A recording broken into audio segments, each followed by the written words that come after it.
donc la gestion des finances dans le couple à la lumière de la Bible. Pourquoi? Parce que nous ne voulons pas sortir de la Bible. Amen.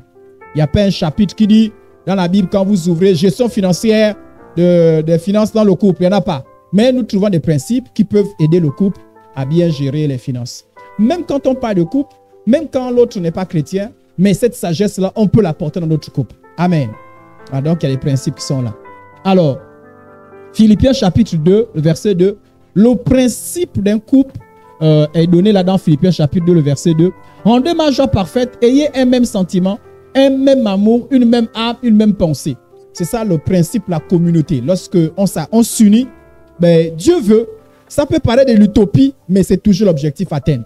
Voilà, c'est comme utopique, hein, avoir un même sentiment, un même amour, une même âme, une même pensée. Mais Dieu dit l'objectif à atteindre.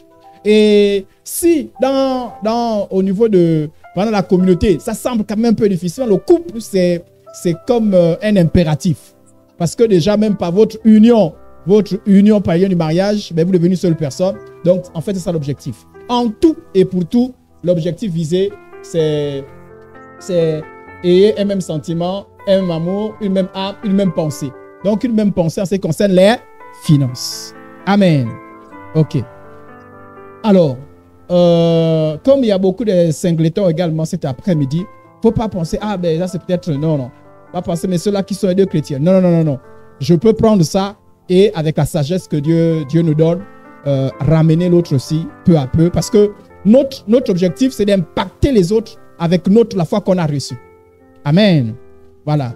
L'apôtre Paul dit dans 1 Corinthiens 7 que la foi de quelqu'un peut sanctifier son mari. Quand on parle de sanctifier, ça, ce n'est pas pour le rendre saint. Non, c'est l'impacter positivement.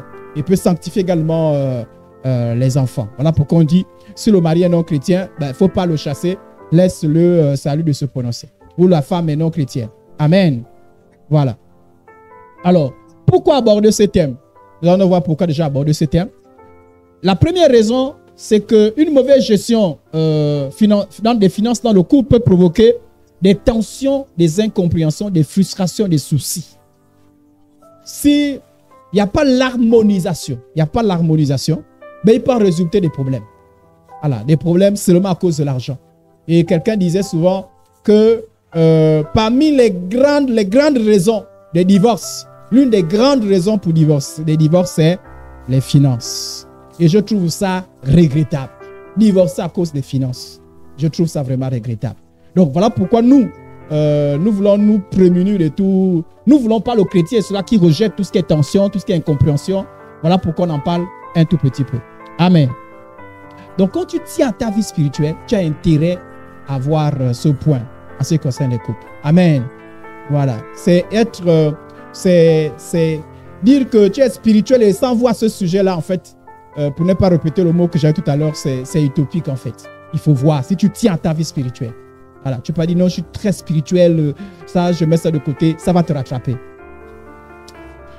Alors, l'autre raison pour laquelle nous voulons aborder ce thème, c'est à cause des faux raisonnements. Alors, je prends un des faux raisonnements, c'est que les gens pensent que c'est parce qu'on s'aime beaucoup. On n'a pas besoin de parler de finances. On peut s'aimer et ne pas être en accord en ce qui concerne la gestion des finances. Je ne sais pas si on a compris. Les gens pensent qu'on s'aime. Donc, quand on veut parler de ce sujet, et généralement, c'est difficile de voir des fiancés. Parfois, les fiancés oublient d'aborder ce thème-là.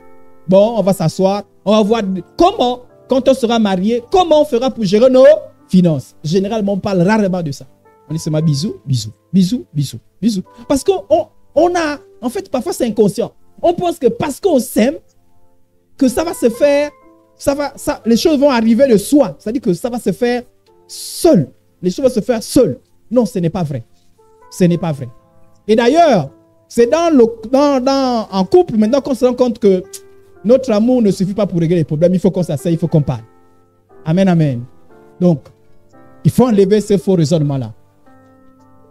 Et puis le fait qu'on a des incompréhensions dans la gestion financière ne veut pas dire forcément qu'on ne s'aime pas. Je ne sais pas si on a compris. Voilà, c'est parce qu'on a des incompréhensions sur la gestion financière qu'on ne s'aime pas.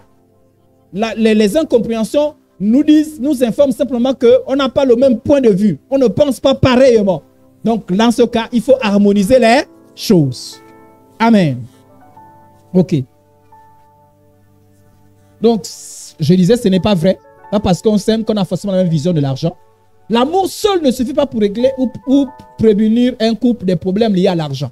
Peut-être qu'un jour, vous allez gérer les futurs couples.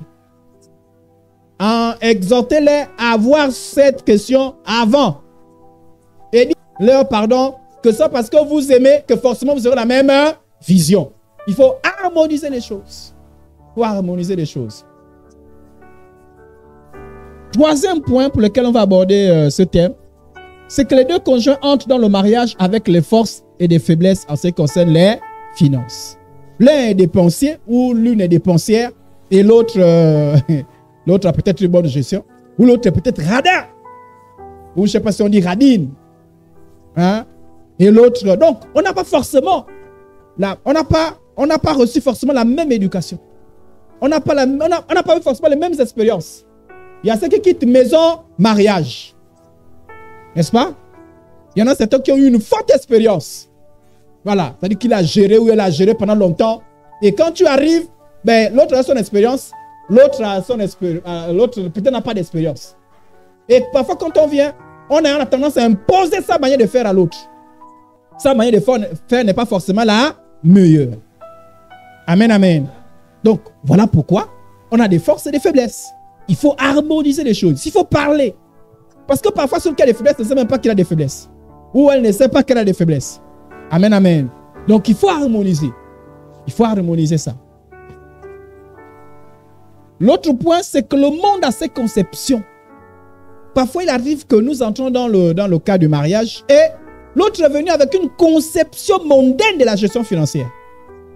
Elle semblait être une sagesse dans le monde. On va voir ça tout à l'heure. C'est-à-dire que c'était une sagesse. Dans le monde, on te dit bravo, c'est bien fait. Traditionnellement, on te dit que c'est bravo, c'est bien fait. Mais quand tu viens, Dieu te dit, c'est pas comme ça que les choses se font. Amen, amen. Donc Dieu, voilà pourquoi il faut harmoniser. Peut-être que quand tu vois la main de l'autre de percevoir l'argent, tu sens qu'il y a une perception mondaine, purement mondaine. Alors il faut ramener l'autre pour dire, ah, moi je pense que ta manière de penser là, c'est un peu mondain. On va revenir vers la Bible. Voilà pourquoi il faut harmoniser ça autour de la parole de Dieu. Et c'est ce que j'apprécie la parole de Dieu, c'est qu'elle est neutre.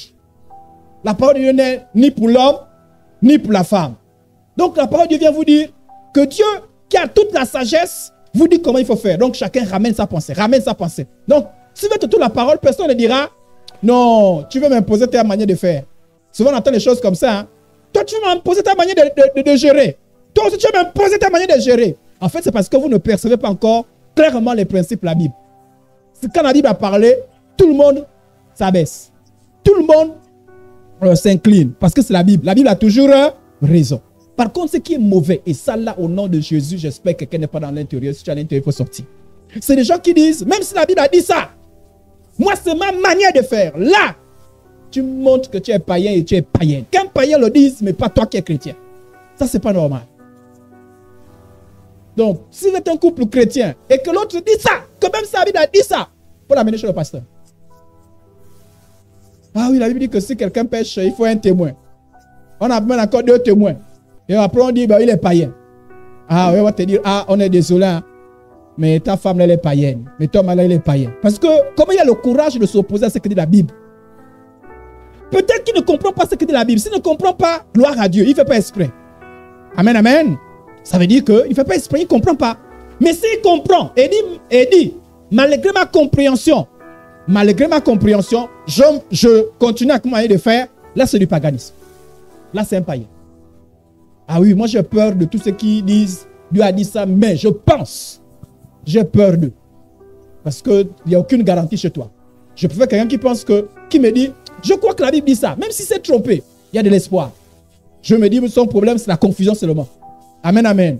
Mais quelqu'un qui reconnaît que la Bible dit ça, ça veut dire que la personne reconnaît, atteste, mais dit, malgré que la Bible a dit ça, moi je fais ça.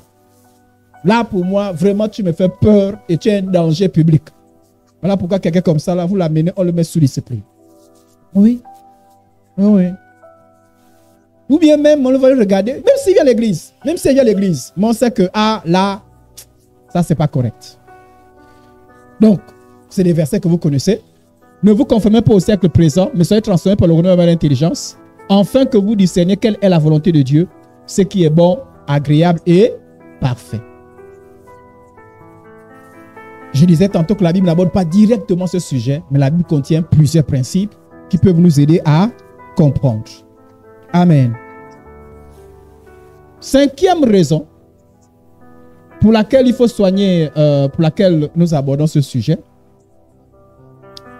c'est que la communion avec Dieu. On l'a déjà dit indirectement. La communion avec Dieu. Si on est soucieux de la communion avec Dieu, on ne veut pas avoir des problèmes. Voilà pourquoi on va aborder ça, pour améliorer. Parce que si on est délivré des problèmes de finances, on avance dans notre vie de sanctification. Amen. Voilà, ça c'est important. Alors l'autre raison, les causes des tensions financières, l'autre point, les causes des tensions financières dans les couples. Les causes des tensions financières dans le couple. L'une des causes des tensions financières, c'est que l'argent est encore un sujet tabou. L'expression sujet tabou revient très souvent. Hein. En fait, le tabou, en couple, tout ce qui est tabou est une bombe à retardement. Tout ce qui est tabou. Donc, l'argent peut être un sujet tabou. Voilà pourquoi je vous ai mis l'illustration de quelqu'un qu'on dit, ne parle pas. Dans certains couples, même ceux du chrétien, l'argent est encore un sujet tabou, malheureusement. Comment on le sait? Mais parce que l'argent n'est pas abordé avec aisance. C'est-à-dire que chaque fois qu'on aborde l'argent, il y a des problèmes. Et d'abord, tu sais que dès qu'on commence à parler d'argent, on sait qu'on va mal finir. C'est-à-dire que d'abord, tu comprends que moi, je n'ai pas de problème. Tu as seulement dit, on va voir notre budget. Moi, je veux être en paix aujourd'hui là. Pourquoi? Parce que dans sa tête, c'est que chaque fois qu'on aborde ce sujet, il y a des problèmes. Et souvent, très souvent, on fait quoi? Ce qu'on évite. Ah, je n'ai pas envie de parler. Mais en fait, un couple doit parler. Mais pourquoi on n'a pas envie de parler? Parce qu'en fait, c'est un sujet gênant. Mais fuir n'est pas la solution. Fuir n'est pas la solution. Alléluia. Il faut apprendre les bonnes manières de le faire, mais fuir n'est pas la solution. Mais il y a des gens qui sont résiliés. Il y a même des gens qui ont dit, je ne parle pas de l'argent dans la maison là. Mais leur cœur chauffe parce qu'ils en ont fait un sujet tabou. Parle pas. Un sujet tabou, c'est un sujet qu'on évite. Tout le monde sait qu'on doit en parler. Tout le monde sait qu'on doit arranger quelque chose. Mais personne ne veut en parler. Parce qu'on dit, ah, ça va tout gaspiller. Amen, amen. On comprend un peu. Mais un couple ne doit pas laisser un sujet comme ça. Un sujet comme ça, non, non. Un couple doit aborder tous les sujets. Tous les sujets. Et même dans une église aussi, il y a des sujets qu'on doit aborder. Il n'y a pas de sujets tabous. Là, pourquoi nous abordons toutes les questions. Peut-être qu'on n'est pas parfait toutes les questions. Nous avons parlé du ministère de la femme. Nous avons parlé de l'histoire des dîmes. Nous avons parlé... Peut-être qu'on n'est pas parfait. Peut-être qu'on n'est pas très équilibré. Mais on aborde quand même. Voilà. Maintenant, dans certains milieux, je vois pourquoi je vous ai dit que tu peux faire 10 ans dans certains milieux chrétiens sans que certains sujets ne soient abordés. C'est-à-dire que dès qu'on parle, on passe seulement en passant. Voilà, il faut faire comme ça, faire comme ça. Mais personne ne donne un enseignement dessus parce qu'on a peur. Est-ce que finalement, une femme doit porter le foulard, ne doit pas porter un jour, maman pasteur porte le foulard pendant toutes les fois qu'elle prêche foulard. Elle nous montre un exemple ou pas? Et nous, notre foi, c'est finalement, on fait comment? Personne ne veut parler de ce sujet-là. Je reviens sur mon thème. C'est que parfois, l'argent est encore un sujet tabou en ce qui concerne les couples. Ou bien quand on aborde de façon superficielle. C'est-à-dire que dans ton cœur, tu sais qu'il y a des choses qu'il faut qu'on dise. Mais tu ne dis pas. Parce que tu as peur. Tu as peur. Non, il ne doit pas être ainsi. Vous devez avoir le courage de parler. Vous devez avoir le courage de tout dire. De tout faire. Il faut avoir le courage. Voilà. Avec la sagesse de Dieu. C'est important. Amen. Mais vous savez pourquoi il a peur? Parce qu'il y a certains couples encore et nous devons travailler pour que ce ne soit pas le cas. C'est-à-dire que certains couples confondent tout. Et parfois, ça arrive même au niveau des responsables. Hein. C'est-à-dire que vous êtes responsable. Moi, quand je me suis converti, on m'a tout de suite délivré de ça. C'est-à-dire que vous pouvez ne pas vous mettre même un peu tendu sur une question. Mais c'est parce que vous êtes tendu sur une question que forcément vous vous détestez. Je ne sais pas si on a compris. On peut dire, bon, on va changer les murs de notre lieu de culte. D'autres disent, bon, blanc. D'autres disent, jaune. D'autres disent, vert. Et chacun de ses arguments. Oui, le blanc, c'est comme ça. Oui, le vert, c'est comme ça. Et puis, ça chauffe un peu. Et puis, normalement, à la fin, on doit se dire, bonjour frère, bonjour soeur. Pourquoi? Parce que, en fait, c'est seulement un désaccord. Mais en réalité, on ne se déteste pas. Mais il y a des gens qui pensent que parce qu'on a des points différents, c'est qu'on se déteste. Et c'est ça aussi parce que c'est un couple. On peut être en désaccord sur un point, sans forcément se détester. sans forcément se haïr. Voilà pourquoi il ne faut pas faire du chantage. Oui, parce que tu m'as parlé comme ça. Alors, je te quitte. On a parlé de l'argent. Quel rapport entre l'argent et quitter? Non, parce que tu ne m'aimes pas. Quel rapport entre l'argent et aimer ou ne pas aimer? On a parlé de l'argent, c'est tout. On s'arrête sur l'argent. Amen, amen. Voilà pourquoi, quand vous êtes encore à ce niveau, vous confondez tout. Voilà pourquoi vous avez peur. Parce que vous êtes question là-bas, cette question-là, on risque même de divorcer. Oh. Mais si tu as compris que tu es uni pour la vie, vous vous aimez. Il faut être capable de se dire, en fait, on ne s'est pas compris. Et nous, quand on était responsables, quand vous venez, quand on est sur nos... Parfois, on se chauffe, on se fait la chair, parfois, se soulever aussi un peu. Mais quand on se chauffe... Et après qu'on finit notre réunion, bonjour frère, bonjour soeur. Tu peux penser qu'on a fait des sketchs. Non, on était sérieux. Mais parce qu'on sait qu'en réalité, seulement on ne s'est pas compris sur un point. Mais on ne se déteste pas. Si c'est mon respect, je dis bonjour, respect. Je ne parle pas de respect après parce que non. Mon point c'était que je voulais qu'il accepte qu'on est retraite spirituelle. Lui pense qu'il n'y a pas de retraite spirituelle. Et je n'étais pas d'accord. Moi je tenais. Depuis là, pour l'instant, il n'y a pas de retraite spirituelle. On est dans la vision. Et puis quand on a fini, bonjour, respect. Bonjour. Oui, c'est tout. Je retiendrai qu'il a refusé ma retraite spirituelle. Et puis c'est tout. Amen, amen. Donc il faut, ça là, quand on a quelqu'un conjoint qui ne prie pas, on comprend que l'autre pense comme ça. Mais toi qui pries, tu vas penser comme ça. N'ayez pas peur. Et vous allez voir qu'il y a des couples qui ont des sujets qu'ils n'abordent jamais. Ah, les enfants hors mariage. Je t'aime, tu m'aimes, aimons-nous. Hein? Mais l'enfant, parce qu'on a peur. N'est-ce pas? Je t'aime, tu m'aimes. La gestion des parents. Tu veux parler de ça? Parce que dès que tu parles du papa de quelqu'un, de la maman de quelqu'un, c'est fini. Nous, on doit être capable de parler de la maman et du papa. On n'est qu'une seule personne. Qu'on a fini de parler, on mange Qu'on a fini de parler, on fait bisous. Il n'y a aucun.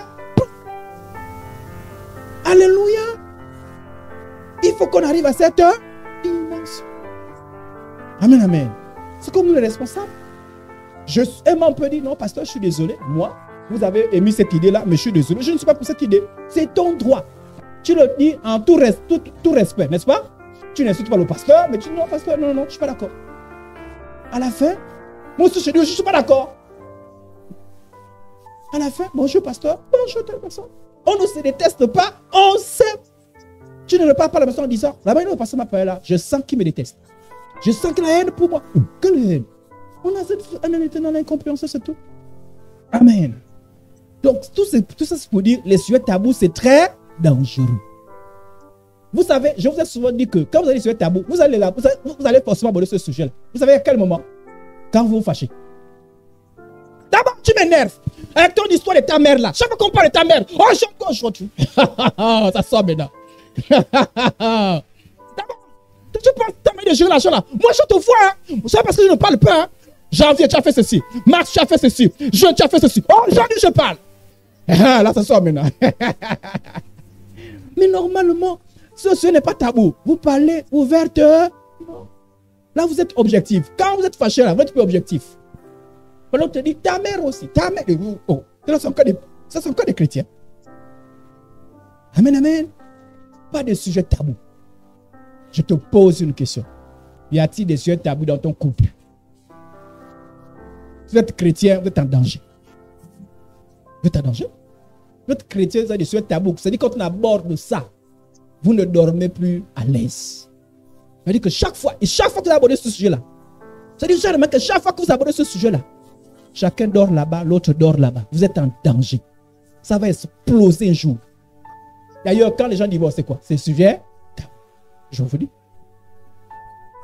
Mieux prier le Seigneur pour dire, frère, sœur, on a un vrai sujet. Et quand vous ne comprenez pas, allez-y demander des conseils. Mais ne gardez pas sur longtemps un sujet tabou. Comment tu peux avoir 5 ans de mariage sans qu'un sujet tabou qu'on n'aborde jamais? Quand on dit cela, oh ça là,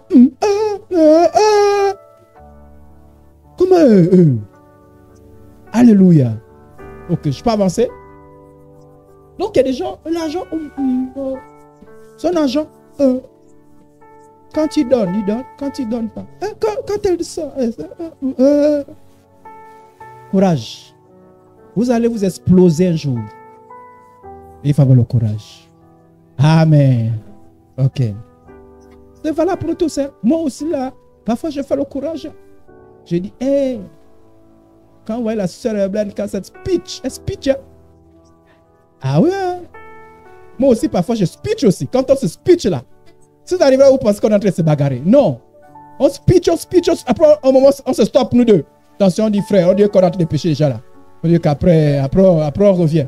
Merci Seigneur Jésus, alléluia. Chérie, j'ai faim.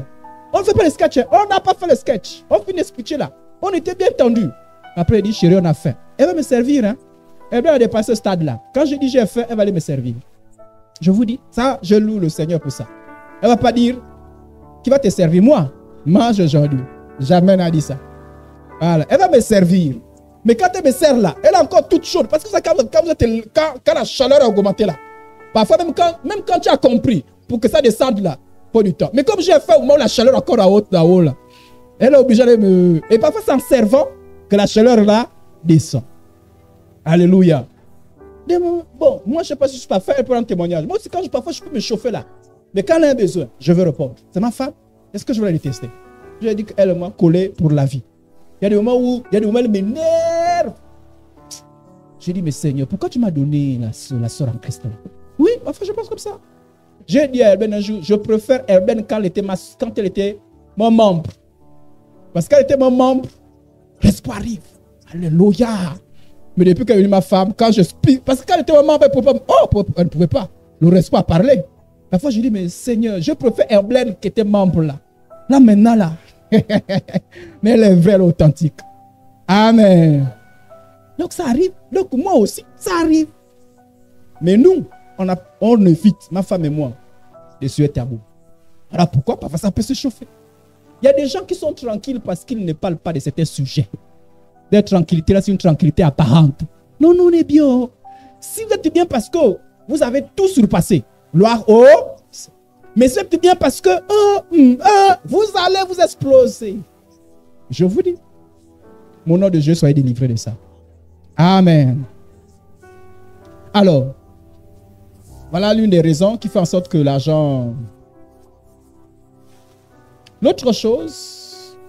Alors, j'explique dans ce point que lorsque l'argent est un sujet tabou, alors je disais que si vous continuez à garder le tabou, c'est de l'immaturité et de l'irresponsabilité. Et lorsque l'argent que c'est tabou, c'est là où les secrets viennent. Beaucoup de secrets. Et ça, ce n'est pas une bonne chose. Alléluia. Voilà. Parce que, pourquoi c'est un sujet tabou? Parce que tu ne comprends rien de ce que toi, ta situation sur l'argent. L'autre ne comprend pas. Puis c'est, on ne parle pas. L'autre encore ténèbres. Oh, il ne faut pas qu'on soit ténèbres. Il faut qu'on soit lumière. L'autre point qui fait en sorte qu'il y a trop de problèmes des problèmes dans les finances, c'est le manque de conversion. Oui. Il y a des problèmes pas parce que l'argent est sur un tabou, mais parce qu'il n'y a pas la conversion. Ah oui, hein? Vous savez, les choses de la vie montrent qu'on est encore, on n'est pas converti. Hein? Il y a certaines choses qui démontrent que tu es encore païen. Mais j'espère que quand vous voyez que, ça dit qu'en fait, qui démontre que, en fait, pour bien parler, qui démontre que vous avez un problème de conversion. Vous êtes né de nouveau, vous avez accepté Jésus, mais il y a un problème de conversion encore. Il n'y a pas une transformation qui manque. Et il y a des gens, vous sentez que les problèmes sont là parce qu'il y a quelqu'un, ou les deux. Une personne ou les deux qui ont un problème de conversion. J'explique la différence entre... On avait déjà expliqué ça lors des enseignements. Je ne vais pas revenir. Alors, et si vous n'avez pas compris, il y a ça dans la chaîne YouTube. L'amour de l'argent. C'est-à-dire qu'il y a des moments où vous remarquez que la soeur en Christ, ou le frère en Christ, il a encore l'amour de l'argent. La moment où tu cours après l'argent. Dès qu'on dit l'argent, réunion d'église pas attendre. Dès qu'on dit l'argent, prête à tout pour l'argent. Même des choses interdites. La dernière fois, on a dit qu'un chrétien peut chercher à gagner l'argent, mais attention, les voies que le chrétien utilise. Mais le frère ou la soeur en Christ est capable de tout pour avoir de l'argent. Donc, quand vous parlez de ça, là, vous sentez que c'est un problème de conversion. Et ça, c'est difficile de parler à quelqu'un qui a un problème de conversion. Ça dit, vous êtes obligé de ramener. C'est même quand la Bible dit ça, vous sentez ça dit des choses. Mais la Bible dit ça. Mais là, c'est dur hein, quelqu'un a un problème de conversion. Mais c'est possible. Par exemple, il y a des gens qui ont tendance à beaucoup s'endetter. C'est un péché. Et c'est un problème de conversion. Alléluia. Vous pouvez être délivré, mais l'autre est toujours en train de faire les dettes. Ah bon, tu arrives, la dette encore. Oh! Dette encore. Oh! Je vous ai dit, il y a des gens qui ne couvrent les dettes que lorsqu'on vient cogner. Quoi? Ton mari me doit, ta femme me doit. Tu dis, mais toi aussi, on avait déjà parlé de cette histoire-là. Tu sens que c'est encore un problème de conversion. Voilà, ça c'est pas un problème d'attente. On va s'attendre comment? Pour être délivré, il faut la dette. Est-ce qu'un chrétien ne peut pas s'endetter? Si, mais de façon sage et intelligente et pour une bonne raison et d'un commun accord. Je ne sais pas si on a compris. Mais tu es là, tu penses que non, on est bien. Et puis tu te dis, ouais, on avait plus les rideaux. Oh, le rideau. Ou bien là, pour le portable, comme je cherchais Camon 20 là. Camon 20. Ah! Mais chérie, tu ne peux pas dire que tu avais Camon 20 en cachette. C'est le jour même que tu te rends compte que le mari a Camon 20. Tu n'as jamais vu ça. Donc, depuis là, tu as Camon 20. Oui, mais tu ne sais pas que le portable qu'il allait toucher en cachette, il ne voulait pas que. C'est le propriétaire qui est venu te faire des comptes rendus. Et il y a des choses comme ça. Il y a des choses comme ça. Il y a des gens qui sont attachés là-dessus. Et c'est un problème de conversion. Amen. Il y a des gens qui ont la cupidité. C'est-à-dire qu'ils n'aiment pas partager. C'est-à-dire tu dis, mais donnons à tantine, à tonton. C'est pas qu'il n'y a pas les moyens. Il y a les moyens. Mais lui là, il est cupide. Comme ça. Comme ça. Tu sais que, je vais faire comment? Quand il n'y a pas les moyens, on comprend. Quand c'est un mauvais calcul, on comprend. Mais qu'il y ait un bon calcul ou pas, il y a même d'autres qui te donnent l'argent de poche. Il vient me suivre ton argent de poche. Quand tu as partagé ton argent de poche, qui a dit de partager? Mais tu as dit que c'était pour moi, non? Oui. On a dit chacun son argent. On va en parler un tout petit peu. Un peu d'argent. Mais pourquoi je ne veux pas que tu donnes. Il y a même des gens, même donner l'offrande à l'église. C'est l'autre qui te dit, tu donnes quelle offrande? Dépose ces 1000 francs là. Tu vas nous... Oui? Sarah, il y a les couples, hein? On dit, bon, les soeurs, on va acheter un terrain. Vous devez vous prier. Hein? L'autre dit, non, ne participe pas. Oh, comment?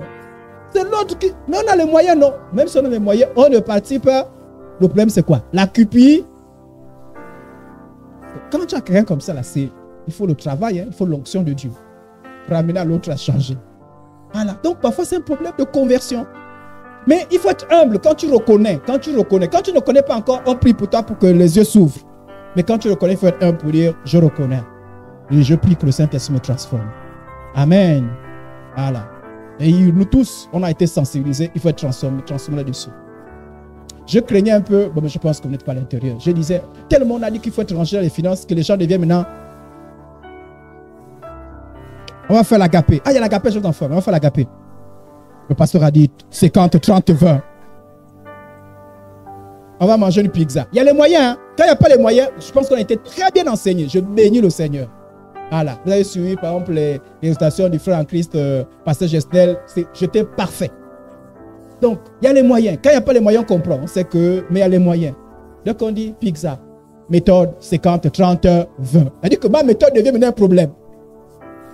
On va aider le frère Idriss, on sent qu'il a un problème. Méthode 50, 30, 20. La grand-mère a un problème, elle est malade. Méthode 50, 30, 20. Et la prochaine fois que je viendrai dire, frère en Christ, méthode 50, 30, 20. Quelqu'un va dire, c'est-à-dire que tu sens la colère, quoi. C'est-à-dire contre la personne. Parce que ma méthode, quelqu'un a gaspillé ma méthode. Ma méthode est mal perçue. Parce que quelqu'un a mal compris ça. Donc, la cupidité. Donc, il y a des problèmes de conversion. Et il faut être délivré. Et la Bible dit, il faut nous convertir. On peut être né de nouveau, mais la conversion vient au fur et à mesure. Et il faut être humble. Ceux qui se convertissent, ce sont les humbles. Parce que si tu n'es pas humble, tu vas rester dans tes mêmes choses. C'est quand tu es humble, tu dis non, là, il faut que je sorte de la caméra. Parce que là, c'est un vrai problème. Amen. L'autre chose qui fait qu'il y a manque d'éducation financière sur la Bible. Ah, il y a des gens, c'est-à-dire que, je vous ai dit, il y a la sagesse du monde. C'est-à-dire que tu es avec ta sagesse du monde. qui n'a jamais été éduqué, sincèrement, je vous dis, j'aurais voulu être bien éduqué quand j'étais encore même en première, sur méthode, par exemple, 50, 30, 20. J'aurais voulu. J'aurais vraiment voulu. Mais je n'ai pas eu la possibilité. J'aurais voulu. Parce que personne ne m'a enseigné. Voilà pourquoi parfois, je dis, mais vous avez des enseignements que moi j'aurais voulu, comme le disent très tôt. Amen, amen.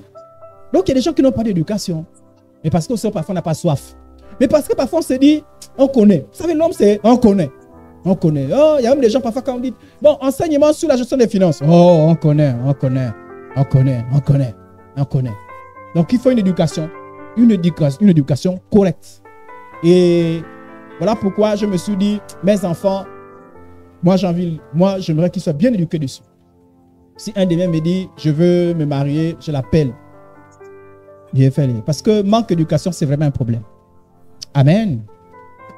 Alors, l'autre point, alors, il y a aussi les fausses perceptions sur l'argent. Je vous ai donné, par exemple, là, ils pensent que, bon, j'ai fait grossir la fausse perception. C'est juste pour dire que vraiment des perceptions. Là, ils pensent que l'argent vient du ciel. Je ne pense pas que dans la réalité, quelqu'un pense que l'argent vient du ciel. Mais c'est pour dire que parfois, les gens ont des fausses conceptions qu'on aurait. On a même l'impression qu'ils pensent que l'argent vient du ciel. Là, ils pensent que l'argent, on ne fait. On va pas ça, les fausses. On va aller dans les détails tout à l'heure. Là, ils pensent que l'argent cueille ça comme contre un arbre. Vous allez vous retrouver tout à l'heure. J'ai juste voulu donner que parfois, dans nos esprits, on a des pensées qui ne sont pas réalistes. Qui ne sont pas réalistes. Alors donc, la Bible en parle. L'autre point, c'est les engagements avec lesquels on se marie. Et ça là, vous savez, quand vous mariez, en fait, il y a des choses qui changent. Regardez, je vous donne un principe, je n'ai pas les textes avec moi. La Bible dit que, par exemple, si une femme se marie avec les engagements, le mari a le pouvoir de briser ces engagements-là. C'est-à-dire, quand on est petit, peut-être que tu as été élevé par tonton, la tante, et puis tu dis, tante, moi, quand je vais travailler, moi je construirai une maison, je t'achèterai une voiture, je ferai ceci. Quand tu te maries, ta priorité c'est quoi? Construire la maison, non? Mais parfois, vous n'avez pas les moyens pour le faire. Mais puisque tu en as fait un vœu, tu fais comment? Mais tu rentres dans des rouages qui ne sont pas corrects parce que tu as comme une dette morale. Il y a des gens, par exemple, qui se sont dit, moi, je vis pour ma famille. Donc, même quand il s'est marié là, il vit pour sa famille. Sa famille, père, mère et oncle. Mais ça ne marche pas comme ça. Quand on se marie, on redéfinit notre vie, on voit tout. Malheureusement, il y a parfois des choses qu'il faut abandonner. Voilà pourquoi il faut que le mariage commence par je coupe les liens. Oui. Et puis on reconstruit. Et ça veut dire qu'on ne peut pas vouloir faire quelque chose. Oui, mais d'un commun accord. Donc, ce n'est pas évident que tu puisses tenir tous les engagements avec lesquels tu t'es marié. En fait, tu faisais ces engagements-là. En fait, c'est parce que tu n'étais pas encore marié. Parce que tu ne comprenais pas encore les principes du mariage. Je vais vous prendre un exemple. Parfois, il y a des gens qui trouvent un bon ami, un bon pote. Hein. Vous êtes venus comme frère, comme deux frères. Et vous dit, non, et tu lui dis, là où je serai, tu seras là. Je construis là, tu construis là. Je mange là, tu manges là. Et quand vous mariez, les choses ne se passent pas forcément comme toi tu as voulu. Parce que les choses changent. Peut-être que ton pote gêne ta femme. Entre ton pote et ta femme, il n'y a pas match, hein? C'est ta femme. Ah oui, hein? Tu peux avoir une bonne copine avec laquelle tu étais comme des sœurs. Et vous dites, toi et moi, tu vas au Sénégal, je vais au Sénégal. Tu es marié, l'autre dit qu'il va aller au Sénégal. Moi, mais si tu n'as pas compris, tu n'es pas libre. Tu as fait le bruit. Moi, dans ma vie, il n'y a plus de ta vie. Là, c'est ensemble. S'il n'y a pas de bonnes raisons du Sénégal, tu abandonnes ton histoire du Sénégal. Mais si tu n'as pas compris qu'il faut une rupture, tu vas faire les choses sur la base de tes engagements. Il y a des gens qui se marient avec des engagements fermes. Et parfois, ces engagements-là causent des problèmes. J'avais décidé. Je prends encore un autre exemple. J'avais décidé que tous les neveux, les nièces viendront chez moi. Mais l'autre dit que je n'ai pas envie de recevoir les gens. Amen, amen. Donc, quand on se marie, les conceptions avec lesquelles on s'est marié, parfois il faut les revoir. Amen. Ok. Alors, on va rapidement. Et quand on n'a pas revu ça, il y a une pression financière. Tu as des choses qui n'ont rien à voir avec le couple. Tu fais comment? Tu fais comment? Tu fais comment? Que Dieu donne la sagesse. Amen. Que Dieu donne la sagesse. Méthode de gestion financière dans le couple. Alors, là maintenant, veuillez me suivre. Il y a des méthodologies. Bon, je n'ai pas trouvé le mot parce que je voulais enlever le mot méthode. Parce que la méthodologie, on a donné un peu. Je n'ai pas trouvé. Est-ce que stratégie ou comment? Je ne sais pas. En tout cas, j'ai cherché stratégie, principe, comment. Retenez méthode, mais vous allez comprendre qu'est-ce que je veux dire par méthode de gestion financière dans le couple. Alors, en couple, comment certaines personnes, pas qu'une seule méthode.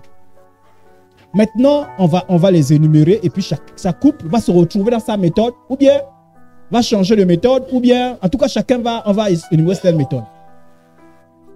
Alors,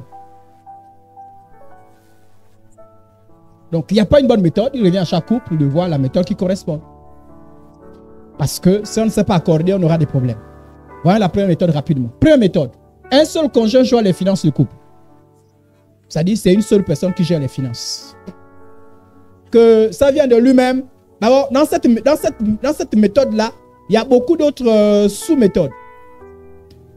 Par exemple, c'est l'homme seul qui gère les finances. Généralement, c'est un peu la tradition. Hein? On va revenir dessus. Ou bien, c'est la personne qui gagne le plus la fin du mois qui gère les finances. Ou bien, l'argent du mari, c'est l'argent du mari qui est pour la famille. Et la femme, donc ce qui fait que ça revient toujours au même, c'est une seule personne qui gère les finances. Puisqu'il n'y a qu'un seul salaire qu'on voit. Là, c'est quand il y a deux salaires. Alors, on va aller pas à pas. L'homme gère seul les finances. Pourquoi c'est traditionnel?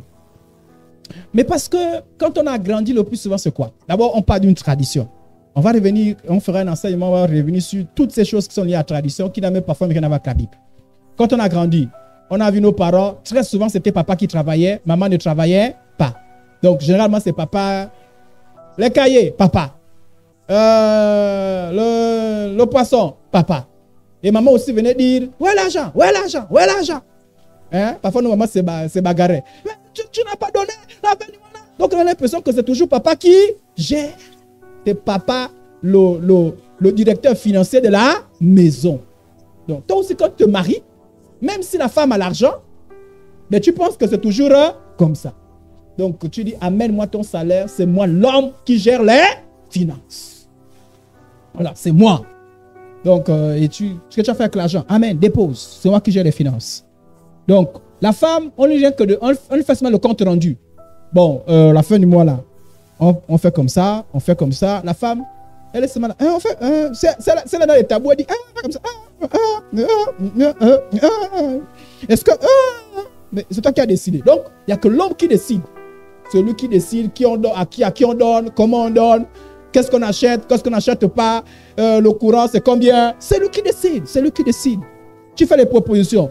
Les marmites, non, on n'achète pas. C'est lui qui décide, c'est lui le chef. Et il y a des couples qui fonctionnent comme ça. Hein. Ah, il y a des couples. Peut-être que vous fonctionnez aussi comme ça. Là. On ne sait pas. On parle toujours. Voilà.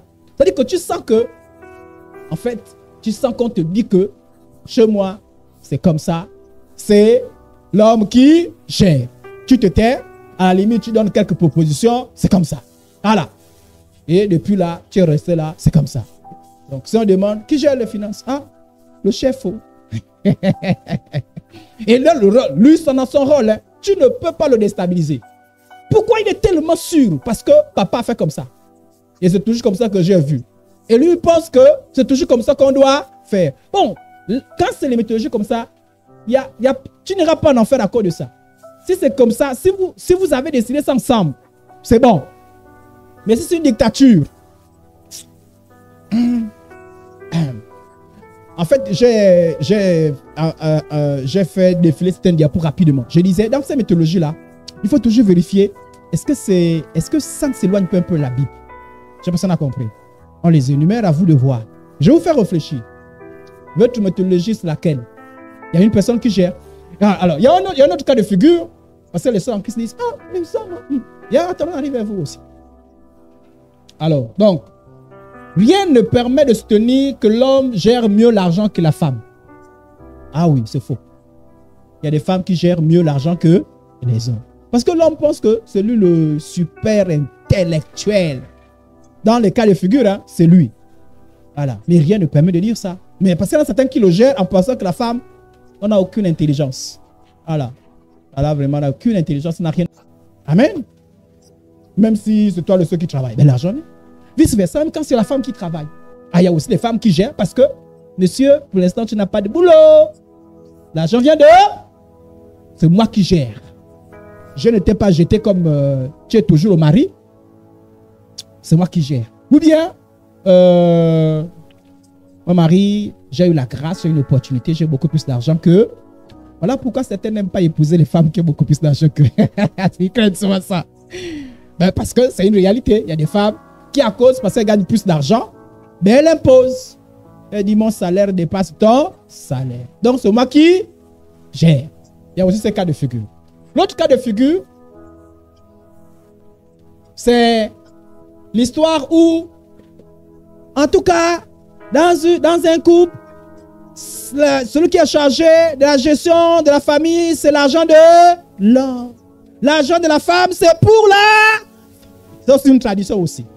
Et il y a les sœurs en Christ dans cette tradition-là. C'est-à-dire que tu ne verras jamais l'argent de la sœur en Christ.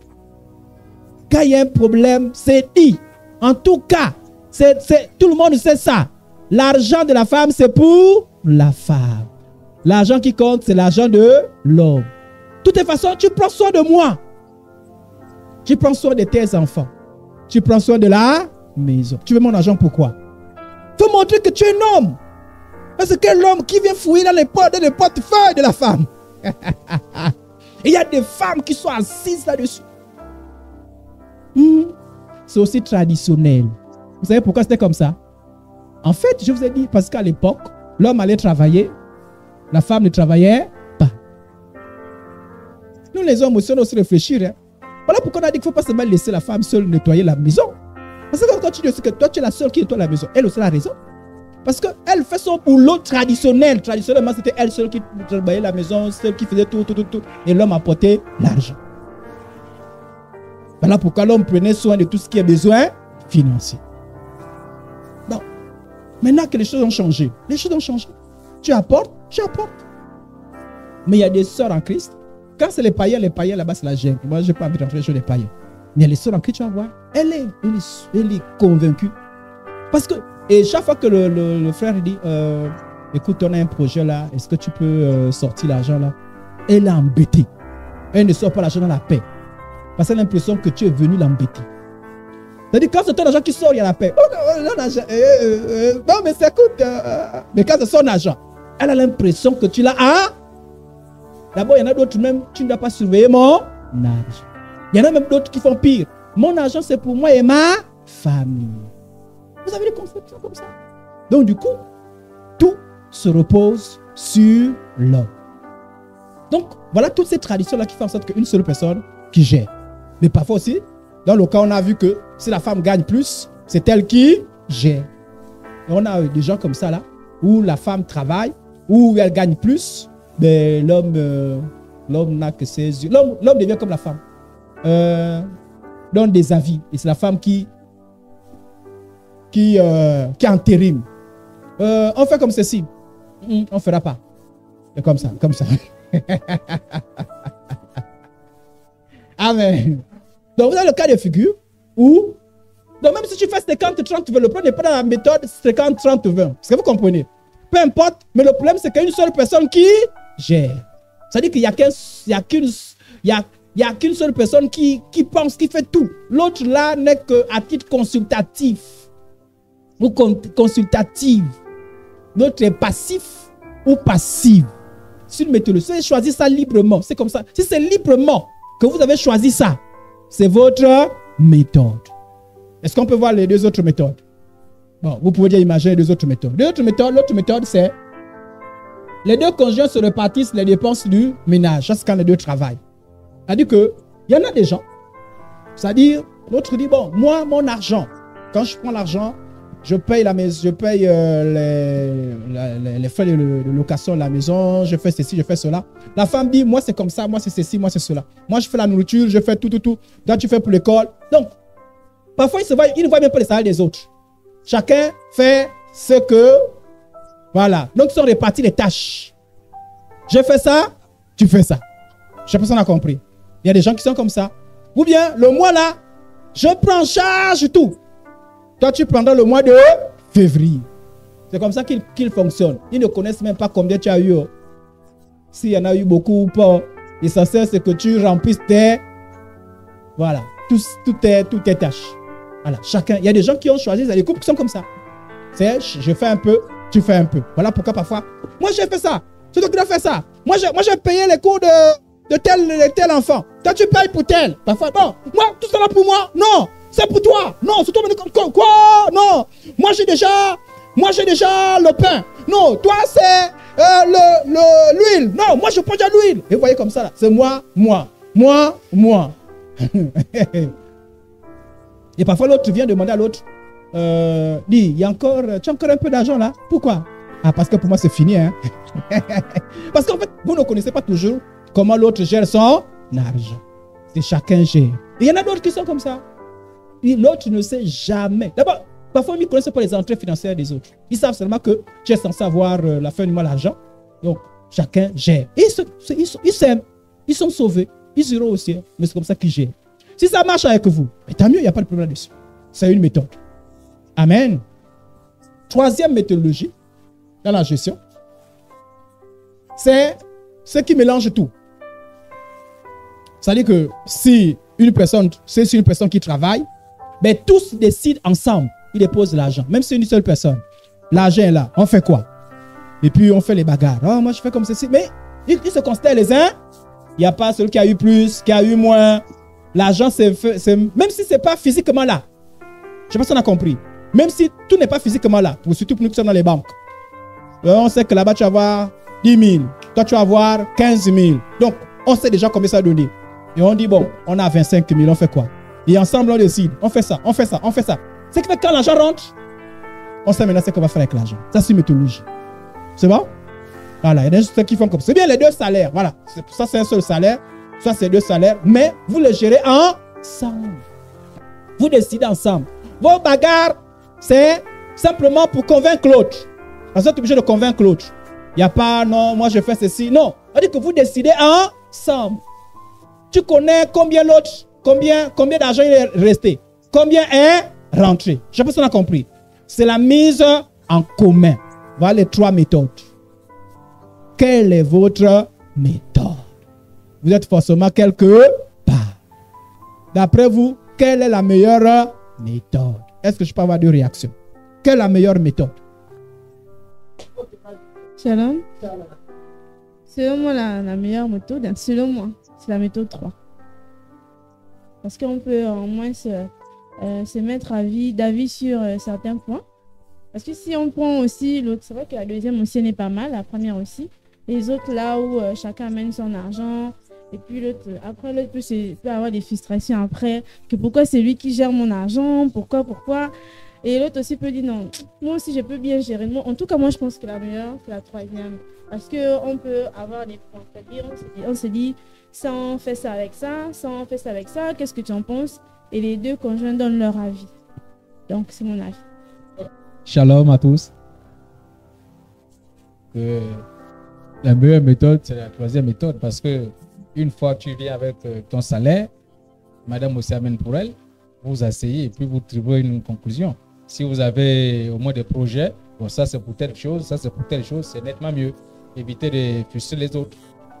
Je crois que c'est la troisième méthode, la meilleure. Après moi, bien sûr. Sauf si le peuple ne partage pas avec moi. Ça c'est mon avis. Hein? Moi, mon idée, c'est la troisième méthode. Parce que dans la troisième méthode, on est sincère et il n'y a pas trop de fuite. En ce qui concerne les méthodologies, si vous êtes accordé, je ne sais pas si on a compris, vous êtes libre, mais c'est votre accord. Mais je suis... Bon, moi, je ne vous dis pas qui est meilleur, mais moi, je vous dis ce que moi je fais avec ma femme. Ma femme et moi, on n'a plus qu'à troisième méthode. Voilà. Donc, nous, nos bagarres, c'est pas... c'est mettre en commun maintenant, comment on fait pour choisir. Voilà. Ce qui fait qu'après, on ne fait que l'exécution. Je ne sais pas si on a compris. Maintenant, bon, je vous donne un secret. Après, maintenant, dans l'exécution, elle me dit, ah, exécute-toi. De toute façon, on a déjà parlé. Maintenant, c'est toi maintenant qui dit, bon, on avait dit, on achète ça. Va maintenant acheter. Sauf ce qui est cuisine. Tu as dit SCG. Va maintenant régler SCG. On a dit école enfant. Va maintenant régler ça. Je ne sais pas si on a compris. Mais ce que je fais, elle sait. Elle est normalement censée savoir. Et maintenant, quand j'ai du mal là, par exemple, parce qu'il y a un budget, mais il y a ce qu'on appelle c'est-à-dire que le budget, dans l'exécution, il peut avoir un problème. Hein? Pour rendre compte quelque chose, par exemple, coûter plus cher. Donc, il faut réajuster. Quand il s'agit de réajuster, je reviens. Je dis, on avait dit qu'on devait faire ceci, mais apparemment, il y a quelque chose qui s'est créé. On n'est plus capable de... Plus dans l'exécution, c'est comme ceci. Amen. Et comme j'exécute, ben je suis rigoureux aussi. Donc, c'est moi qui dis, non. On achète 6 pains aujourd'hui. Pourquoi? Parce que comme je suis chargé de l'exécution, ben j'ai fait attention. Bon, de temps en temps, j'ai le pouvoir que je dis, est-ce que tu veux... Quand elle me dit, dans l'exécution, là, tu t'es pas trompé. J'ai dit, tu veux prendre la place? Imagine la réponse, les frères. Donc, elle critique dans l'exécution, mais pas dans la conception. Dans la conception, on l'a fait ensemble. Bon, ça là, je pense. Maintenant, je respecte. Il n'y a pas de péché. Mais seulement, il faut qu'il y ait l'accord. Et il ne faut pas imposer à l'autre. N'imposez pas à l'autre. Donc, si vous êtes accordé, vous avez vu que c'est comme ça, marchez-vous. Mais tant mieux. Amen. Donc, à chaque couple de choisir le chemin qui le... Et éviter surtout des chemins, des méthodes qui vont faire entrer le péché. Donc, vous voyez, si vous sentez qu'il y a trop le péché sur le feu là-bas. Voilà. C'est un peu comme ceux qui se marient. Hein. Moi, j'ai appris qu'il y a des chrétiens qui se marient dans bien séparés. Bon, c'est leur choix. Voilà. Si Eblem m'avait dit ça, j'aurais réfléchi 2 fois. Voilà. C'est bien commun. Parce qu'au moins, je n'ai pas trop de réflexion. Je sais qu'on a la même vision. Amen. OK.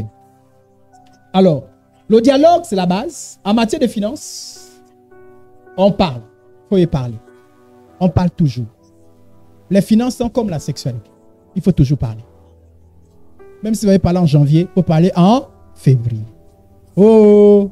Il faut toujours... toujours. Février, ces choses ont peut-être bien fonctionné. En mars, ça, on parle toujours. Donc, il n'y a pas... On parle tous les jours. Les couples sont faits pour... Maintenant, j'ai constaté quelque chose. Quand il y a des problèmes, c'est là où certaines personnes ont tendance à ne pas parler. C'est une erreur grave. Et la personne qui a tendance à toujours se fermer au dialogue, il faut qu'on te mette sous discipline. Oui. On ne tue jamais le dialogue. Ne tuez jamais le dialogue. Ce n'est pas une bonne attitude. Toi, dès qu'il y a un problème, je ne parle pas.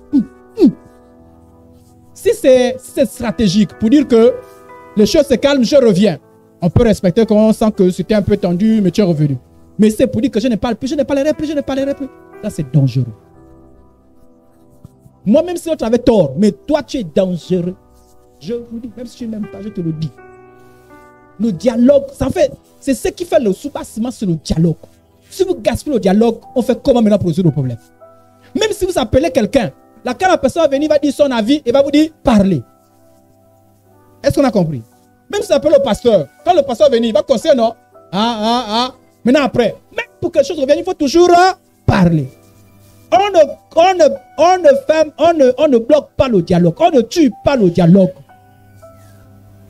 Mais j'ai vu des gens, c'est quand il y a des problèmes que tu ne dialogues pas.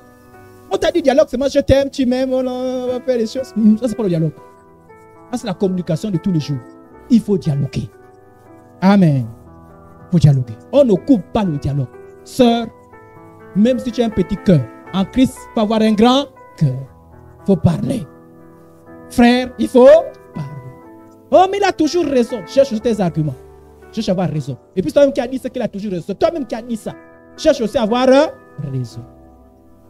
C'est que l'histoire. La première chose, j'ai horreur de ça. Allez-y embêter le pasteur Nzangi quand vous ne parlez pas. Si tu ne parles pas, ne viens pas me parler. Pourquoi tu ne parles pas ton mari, c'est moi que tu viens parler. Pourquoi tu ne parles pas ta femme, c'est moi que tu viens parler. Alléluia. Sois ouvert au dialogue. Par contre, si tu viens pour dire, on a une incompréhension, on veut juste avoir un avis, d'accord. Mais si tu dis que je ne te parle pas, je ne parle qu'au pasteur. Tu veux me chercher les problèmes. Amen. On ne tue pas le dialogue. Les problèmes arrivent quand on dialogue plus. C'est un outil qu'il ne faut... Un couple qui ne se parle pas est en danger. Même si ça passe quand même, est en danger. Ne rompez jamais le dialogue. Retenez ça de moi. Ne rompez jamais le dialogue. Même si tu es fâché, sois ouvert au dialogue. Mais même pour retrouver la paix, on fait comment? On dialogue, non? C'est sœur. Et le dialogue, faut pas. On a dit que si tu es en colère, faut pas que le soleil se couche. Alors, ça ne veut pas dire que tu attends. Non, il est encore 16 heures, c'est bon. Non. En fait, le principe, c'est que le plus vite possible, fais taire la colère. Ne dis pas que tant qu'il n'y a pas le colère, le soleil ne se couche pas. J'ai encore le temps. Hein, c'est pas ce qu'on a dit. Le plus tôt possible. Amen. Dans la communication essentielle, même en ce qui concerne les finances. Même si quand vous avez parlé, vous êtes... respirez. Revenez. Et quand vous respirez là, réfléchissez. Ah, comment je fais la sagesse dans haut, la sagesse. Comment je fais... Mais vous devez revenir. Ne dites pas, je ne parlerai pas. Alors, il y a un autre point que je voudrais aborder avec vous. C'est que dans la gestion de couple, je vous ai dit qu'on ne viendrait pas sur la méthodologie, est-ce qu'il faut les besoins principaux, ça on a beaucoup parlé. Ici, c'est maintenant tout ce qui concerne les deux. Et ça, j'aimerais nous exhorter dessus. Et ma femme et moi, on réfléchit beaucoup là-dessus. Et je pense que c'est salutaire. Et ça, c'est notre tradition africaine. C'est que dans la gestion de deux couples, voyez, ayez en vision l'avenir, la retraite et puis l'héritage. C'est deux choses. Proverbe 13, verset 22. L'homme de bien a pour héritier les enfants de ses enfants. Mais les richesses du pécheur sont réservées pour le juste. J'explique ce texte. La Bible dit que lorsque tu as bien compris, lorsque tu as vécu sur un principe de Dieu, ton héritage va toucher tes enfants et va toucher même tes petits-enfants. Donc si tu n'as pas encore, c'est dans ton esprit, tu n'as pas encore la conviction que tu es capable de laisser quelque chose qui va toucher tes petits-enfants, c'est que tu n'es pas encore rentré dans ce que Dieu attend. Voilà pourquoi on a dit mieux vaut tard que jamais. Amen. Voilà pourquoi prenez en compte tout ce qu'on a dit. C'est pour rectifier les choses. Sinon, on est très en retard. Moi, j'estime que je suis très en retard. Donc, mieux vaut tard que jamais, il faut rectifier les choses. Il est écrit, c'est la Bible, hein? L'homme de bien a pour héritier les enfants de ses enfants. Est-ce que même tes enfants ont un héritage déjà si jamais tu quittes la terre? Maintenant, les petits-enfants. Donc, moi, j'aime les paroles du quand Dieu parle comme ça, là, je prends ça, je prie, je dis Seigneur, je dis Amen, rends-moi capable. Amen. J'aimerais, quand à ma retraite, j'aimerais être comme ça. J'aimerais pas à ma retraite dans les paniers entre de l'embrousse. Ça fait pitié la manière dont nos parents ont terminé leur vie ou ont terminé leur vie. C'est-à-dire qu'au moment où ils devaient être paisibles, c'est-à-dire se contenter de manger, de se soigner, de voyager, de se divertir, ils sont encore dans des choses compliquées. Quelqu'un à 60 ans cherche encore à construire la maison laquelle il pense qu'il va vivre à l'intérieur. D'abord, tu es très âgé déjà. Tu ne mettras pas du temps dans cette maison-là. Mais, et puis à 60 ans, avoir les soucis de construire une maison peut être en intérieur, c'est un problème. À 60 ans, voilà pourquoi nos parents nous ont harcelés, bien nous harcèlent. Envoie-moi, envoie-moi, envoie-moi, envoie-moi. Et les enfants ne peuvent plus respirer. Parce qu'ils sont dépassés. Mais si nos parents font ça, nous ne devons pas faire ça. Je pense qu'on a compris. On doit travailler de telle sorte que chez les autres, parce qu'ils ont compris. Même quand ils sont païens, ils ont compris. Quand ils sont à un certain âge, on ne fait plus des efforts. On voyage. J'aimerais ma femme et moi, si Dieu nous fait la grâce d'avoir une longue vie. J'aimerais, on sert le Seigneur. Hein. Dieu ne va pas nous quitter. Toujours, Dieu. Hey, première chose, Dieu. Si vous avez des projets sans Dieu là, ça c'est vous-même là-bas. Mais Dieu. Mais avec Dieu, on ne va plus faire des efforts comme on fait maintenant. On ne va plus faire des efforts. Chesnel, moi je vais vieillir avant Chesnel. D'abord, donc lui, il va continuer. Moi, je serai un peu plus aisé. Bon, c'est manière de parler en fait. Les Moïse et tous les autres, si Jésus n'est pas encore revenu, j'aimerais partir au Sénégal pendant 2 semaines. C'est-à-dire que mon argent, c'est plus trop les calculs. Hein? Il n'y a plus trop le 50, 30, 20. Là maintenant, on prend juste un peu et puis le reste, c'est-à-dire qu'on se divertit. Si on dit, bon, on a un petit, le doigt qui s'est fait un peu mal, on va se soigner les meilleurs hôpitaux, on a l'argent. Si Moïse a donné l'argent, c'est juste pour dire, ah papa, vraiment, ça fait longtemps, c'est vu, tiens 10 000, mais ce n'est pas tous les jours. Moïse, on n'a pas mangé. Moïse. Sur la femme de Moïse, on me détestait. On dit, mais ton père là, mais vraiment, il embête, hein. Et si moi, je ne suis pas converti, je vais commencer à maudire Moïse. Moïse ne me donne pas l'argent. Je t'ai élevé. il y a quelque chose qui n'a pas marché.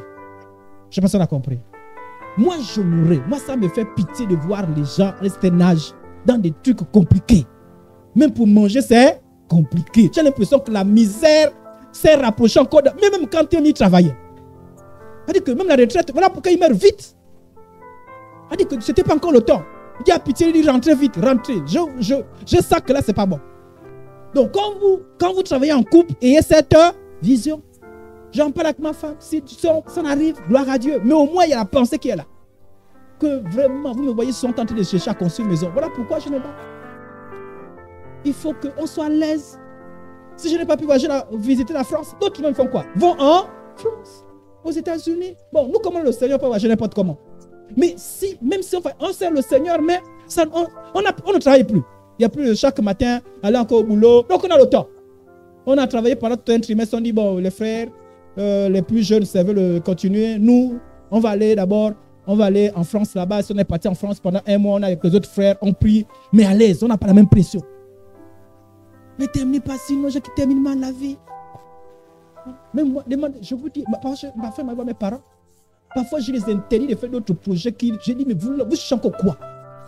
Pourquoi? Parce que je veux que le peu d'argent qui rentre, qu'ils pensent à eux. Je ne sais pas si on a compris. Ils pensent à eux, ils prennent soin d'eux. Mais s'ils sont encore, on va faire ça, on va faire ça. Et nous, voilà pourquoi il faut dire à nos enfants. Nous, petit-fils, c'est quand tu dis qu'on est seul, il n'y a que deux là, on est seul, tout le monde est parti. Amener un petit-fils, quand il fait le bruit, on va prendre soin. Mais il y a des gens qui sont méchants. Tu as élevé les enfants, on t'amène encore les petits-fils à élever. Je ne lèverai pas le petit-fils de quelqu'un, le fils de quelqu'un, si ce n'est volontairement. Je pense qu'on a compris. Tu veux pas les enfants pour que moi je prenne en charge tes enfants? Moi je t'ai élevé, je vais encore élever tes enfants. C'est quelle sorcellerie? Non, non, non. C'est moi-même qui dis s'il te plaît, je me sens un peu seul. Et bien de moi, ce gars, toute la journée, de temps en temps, il faut faire un petit bruit. Là, c'est nous-mêmes, on va selon nos moyens. Mais parfois, on demande un peu leur avis. On vient leur impose. Tiens, tiens, tiens. Et tu as encore les pleurs. Et tu as encore les ceci. Et tu peux encore l'hôpital pour aller garder les enfants. Pitié, pitié, pitié. Et vous aussi. Nous aussi, on accepte ça aussi. Nous aussi, on encourage les enfants. Mes enfants ne feront pas ça. Ils sont là, ils écoutent. Tu fais ton enfant, tu prends un charge. Moi, je t'ai élevé, je vais encore élever ton enfant. Moi, tu as vu ça, moi. Tu te trompes pourquoi? Je vais te trouver une bonne stratégie dans l'école, tu vas aller travailler. Oh, moi, je prends en charge ton enfant. Moi. Donc, tu m'as fait le bruit, je ne dormais pas bien. Ah, moi, quand la nuit, je me réveille pour mes enfants. Hein. Ah oui, j'investis. À la retraite, quand je serai vieux, si j'ai mon argent, j'achète un bon costume. Là, j'ai demandé d'acheter le costume quand je veux parce qu'il faut prendre soin de mes enfants et Dieu me l'oblige. Mais à un certain niveau, vous êtes déjà grand. J'ai l'obligation de manger poisson salé quand je veux manger poisson salé. Et vous savez que plus vous vieillissez, plus l'alimentation est compliquée. Plus il faut, on te dit, pas trop de bruit. Oui. N'est-ce pas, non? Mais il y a ce moment que trop de bruit encore. Hein? Manger, c'est dur. Moi, je refuse cela au nom de Jésus. Et moi, je vous enseigne ça. Maintenant, mon problème, c'est quoi? C'est de tout faire pour que je sois à l'aise. L'autre point aussi, j'aimerais insister dessus, je crois que j'en parlais, c'est ce principe, on embête les enfants. Moi, j'ai dit, je n'embêterai pas mes enfants. Voilà pourquoi je m'organise. Je pense qu'on a compris. Envoie. Les pauvres enfants, parfois, et tous les soeurs en Christ, parfois, ils souffrent. Hein? Parce que c'est comme si elle est partie en investissement. Envoie. Et quand vous avez un mari, il est nerveux. Il est nerveux contre vous, il vous déteste mal. Quand le téléphone sonne. Et pourtant, on sonne pour dire comment tu vas. Mais c'est encore lui, c'est encore... Oh. Là, c'est quand tu dis seulement, allô maman, le mari est là. Parce qu'on connaît la suite. Allô papa. Vice versa, que ce soit l'homme, hein. Dès que le maman appelle, c'est encore ta mère. Là seulement quand elle est un peu charnelle, alléluia, gloire à Dieu. Comme pour dire que ta mère va encore demander quoi. Après seulement, bon, c'est pas bon. Mais nous aussi, ne faisons pas les choses parce que eux peut-être ils n'ont pas réfléchi. Voilà pourquoi on fait l'enseignement, non? C'est pour réfléchir, non? Donc nous aussi faisons en sorte que ce soit comme ça. Si l'enfant t'a amené l'argent, ce soit comme un cadeau, hein? On s'est organisé ton anniversaire, on t'a fait le cadeau. Vous remarquez, regardez, la manière dont nos parents nous fatiguent. Est-ce qu'on peut faire encore les cadeaux? Faut envoyer. Donc, tu n'as pas le temps de faire le cadeau. C'est-à-dire que tu es fatigué déjà même. Mais quand c'est Didi, toi-même tu penses, ah, maman, ça fait quand même longtemps, hein. Je vais quand même partir. Hein. Parce que vous ne savez pas si vous comprenez un peu. Voilà. C'est même pas vous forcer même quoi. Non, tiens, prends le jeu. Tout ça là, je vais vous faire réfléchir. Pour dire, c'est maintenant qu'il faut réfléchir. Parfois, c'est vrai qu'on a fait beaucoup de ratés. Mais je pense que c'est possible. Avec le Seigneur. Donc, quand on réfléchit dans ce qui concerne les couples, voyons aussi ça. Pour dire, sincèrement, j'ai pas envie. J'ai pas envie. Si moi je vais mon père là, sauf s'il part pour, mais je n'aime pas quand les vieux comme ça la partent en brousse. Bon, lui apparemment il aime la brousse. Mais il ne faut pas qu'il parte parce qu'il sent que s'il n'est pas parti. Parce que moi je suis parti la dernière fois prendre les bananes hein, avec le Audrey. Hein. Ah, il faut la forme. Hein. Je faisais des efforts parce que je suis quand même le pasteur. Il ne faut pas qu'Audrey voit. Mais...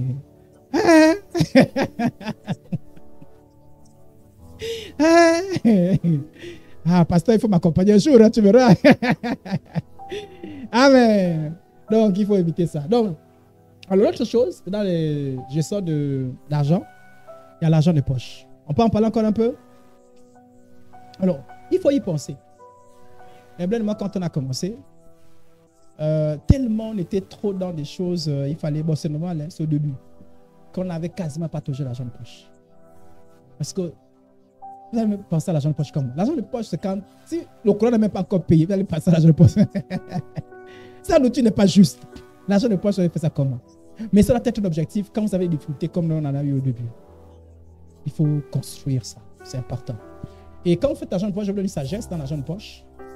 C'est une sagesse, hein? Elle n'est pas, vous pouvez remettre en cause. Il n'y a pas de problème là-dessus. Mais l'argent de poche de la femme n'est pas la même chose que l'argent de poche du mari. Les besoins de la femme sont plus nombreux que les besoins de l'homme. Non, ça c'est la vérité. Même si je dis aux femmes, il ne faut pas abuser. Ah oui. Là maintenant, je peux parler un peu librement de ça en Christ. Comment vous aussi pouvez prendre 30 000 et mettre sur la tête? Oui. Non, attends. Tu es un fonctionnaire catégorie C. Catégorie B. Si tu es au cadre, il n'y a pas de problème. 30 000 francs, c'est rien pour toi. Parce que les hauts cadres peuvent te dépenser 30 000 par jour. Ça va. Mais ça veut dire que tu prends 30... Non, c'est possible. Ça, vous n'avez même pas le choix d'ailleurs présentement. Mais ce que je veux faire, c'est que je vais commencer à faire réfléchir. C'est-à-dire que si vous suivez la mode, un jour vous allez vous retrouver avec 100 000 francs. Regardez. Regardez. Parce que le problème, c'est quoi? C'est que vous mettez 30 000 francs. Ton enfant a besoin de 10 000 francs peut-être pour un livre. Ça fait 3 mois, l'enfant n'a pas de livre. Ça fait 3 mois que tu mets 30 000 francs sur la tête. Est-ce que c'est normal? Non, je vous fais réfléchir. Hein? Parce que parfois, il faut réfléchir. Vous savez pourquoi vous coûtez trop cher? Parce que vous suivez aussi les choses sans trop réfléchir. Oui. Une seule en Christ me disait la dernière fois, elle me disait que moi, je ne savais pas ça. C'est elle qui m'a dit ça. Eh bien, elle ne m'a pas dit ça. C'est elle qui m'a dit ça. Que quand tu vas au salon de coiffure, même pour te laver la tête, on fait payer. Pour peigner, il y a un prix. Et c'est la somme là qui fait beaucoup. Donc, qu'est-ce qu'elle fait? Depuis la maison, elle lave sa tête. Voilà. Pour que dès qu'on dit, on lave, je l'ai lavé. Depuis la maison, elle met ses tresses. Dès qu'on dit, on fait sécher, dit ça, sécher depuis. Elle dit, elle fait ça pour réduire au fur et à mesure. Elle dit, c'est comme ça. Quand elles viennent, elles te prennent. Elles additionnent quand ça sort là. Boum. Mais moi, ce que j'apprécie chez elle, et même moi, je vais faire la démonstration là-dessus pour dire qu'il y a toutes ces choses-là. C'est avec elle que moi, j'ai compris la chose. Mais, ça veut dire que ce que j'apprécie chez elle, c'est la volonté de réduire au maximum ce qu'elle doit dépenser. Je ne sais pas si on a compris. C'est qu'elle a compris que si je suis la mode, les choses vont aller vite. Il faut que je réfléchisse. Et je ne vous dis pas combien elle fait ses coiffes. Parce que ça va vous influencer. Vous allez dire que non, nous les hommes. Mais elle a réussi à réduire au maximum ses coiffes. Je ne vous dis pas le prix. Mais je vois quelqu'un qui réfléchit. Apprenez à réfléchir aussi. Vous ne pouvez pas dépenser rien que la tête. Chez nous, 1500, ça nous suffit. Pendant que vous avez 30 millions, on a 1500.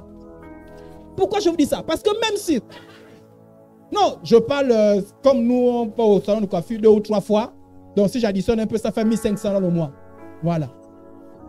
Et Même d'ailleurs, les sœurs, quand vous mettez 30 000, même si après une semaine la tête dégage, vous ne pouvez pas enlever ça. Parce que vous regrettez même vous-même les 30 000 francs. C'est même quand le pasteur vous disait que c'est pas bien de rester longtemps. Vous allez rester comment? Vous pensez à 30 000. Donc, à un moment donné, il faut commencer à réfléchir.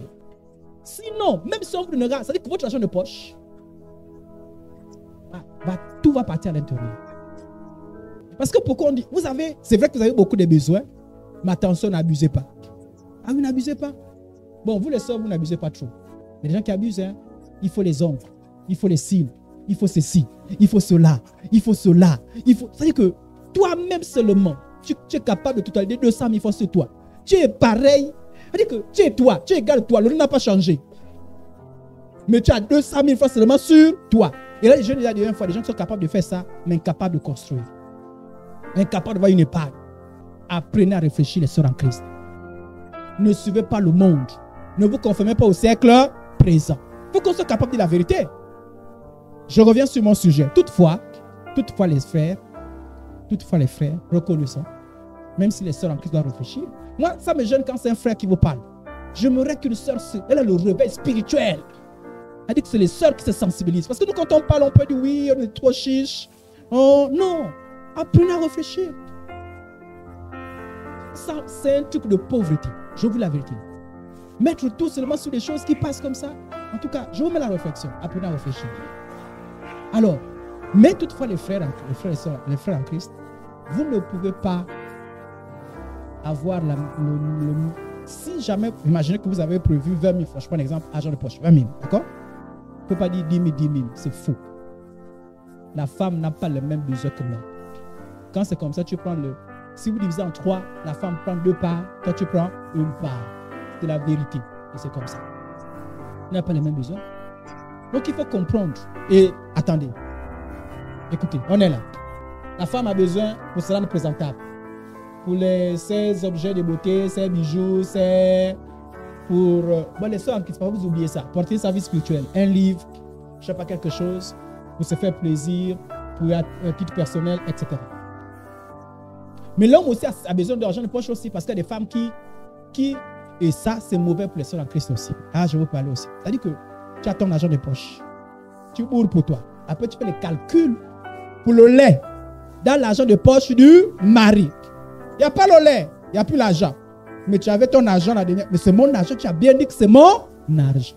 Qu'est-ce que le lait vient faire à l'intérieur? Si tu veux, je te prête. Je prête à la maison. Oui, la fin du mois. Si tu as pris mes 5 000, la fin du mois, avant tout calcul, on enlève d'abord mes 5 000. Mais la soeur en Christ va accepter ça. Qu'on enlève 5 000 francs. Ah, mais comment ça? Combien? On va pas aussi faire comme ça. Pourquoi? Parce que les frères en Christ aussi ont des besoins. Leurs besoins, c'est quoi? Ils ont besoin d'un portable haut niveau. Que tu sois d'accord ou pas, ce sont besoins. Parce que vous, les sœurs, vous avez toujours du mal à comprendre les besoins des frères. Le frère, nous aussi, parfois, on a du mal à comprendre vos besoins. Quand vous achetez vos choses aussi, donc nous aussi, tu nous vois. Nous, on a pris notre argent de poche, on a acheté ça. Il ne faut pas dire, mais ça, c'est quoi? Non, pour nous, c'était important. Même si tu ne considères pas ça, tu as acheté ça. Et puis tu demandes, c'est combien? C'était 20 000. C'est mon argent de poche. J'en avais le droit. Amen. Donc, il faut qu'on se respecte. Argent de poche. Mais aussi, je termine avec ce conseil concernant l'argent de poche. L'argent de poche, ça fait partie des besoins secondaires. C'est-à-dire, personnellement, et ça m'engage que moi. Je ne peux pas avoir l'argent de poche si mon enfant n'a pas l'école. Le père se sacrifie pour les enfants. Non, moi j'ai du mal. Sincèrement. Je ne peux pas avoir l'argent de poche s'il n'y a pas le minimum chez moi. Non. Ce qui fait que dans mes habitudes, lorsque Dieu me fait grâce à avoir l'argent de poche, je mets ça de côté souvent, je regarde. J'attends un peu. Quand la tendance est bonne, je dépense. Quand la tendance n'est pas bonne, je remets. Parce que je me sacrifie. Et vous, les sœurs aussi, soyez aussi capables de le faire. C'est-à-dire, vous sentez que vous avez l'argent de poche, vous avez les droits. Et vous sentez que dans cet argent-là, la nourriture est manquée. Vous avez l'obligation de prendre soin des enfants. Amen, amen. Ok. Et l'argent de poche aussi, c'est pouvoir dépenser, surtout pour nous qui faisons, vous savez, l'un des inconvénients lorsqu'on fait, on mélange les revenus, c'est que tu as du mal, à titre personnel, à faire preuve de bonté. C'est-à-dire, je peux me balader, j'ai envie de donner 5 000 francs à quelqu'un. Mais comme c'est commun, il faut encore venir vers Herblaine, faire un débat, faire ceci. En même temps, j'ai envie de donner à quelqu'un sans que forcément ça ne fasse l'objet d'un débat. Or, avec l'argent de poche, ça me permet de donner à quelqu'un, c'est mon argent de poche, de donner à quelqu'un, sans que je ne sois embêté.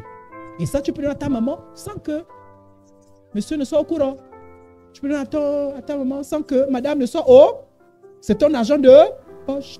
Parce que l'histoire est bien commun là. Quand je donne à ma maman, tout le monde est au courant. Quand je donne à ton père, tout le monde est au courant. Oui, le principe veut ça. Parfois, tu as envie de faire les choses à donner comme ça. Sans trop d'abord venir, d'abord convaincre l'autre. Voilà pourquoi l'argent de poche, c'est important. Donc, il faut travailler toujours avoir un peu d'argent de poche. C'est important. Et l'argent de poche évolue en fonction que la capacité financière évolue. Voilà pourquoi on a dit, on s'adapte par rapport aux revenus. Mais on ne prend pas nos besoins, on impose sinon vous allez rentrer les dettes. C'est bon, on a compris? Ok. Aussi, il faut l'argent de poche pour les enfants. Et ça, je ne supporte pas quand les chrétiens manquent là-dessus. Surtout lorsque les enfants ont grandi. Surtout pour les filles. Et ça, il n'y a pas besoin de démonstration. Il y a des serviettes hygiéniques, il y a de quoi. De temps en temps, il ne faut pas trop habituer les enfants dans l'argent. Mais de temps en temps, ne donnez pas l'argent, les enfants, l'argent juste. Moi, j'ai une stratégie.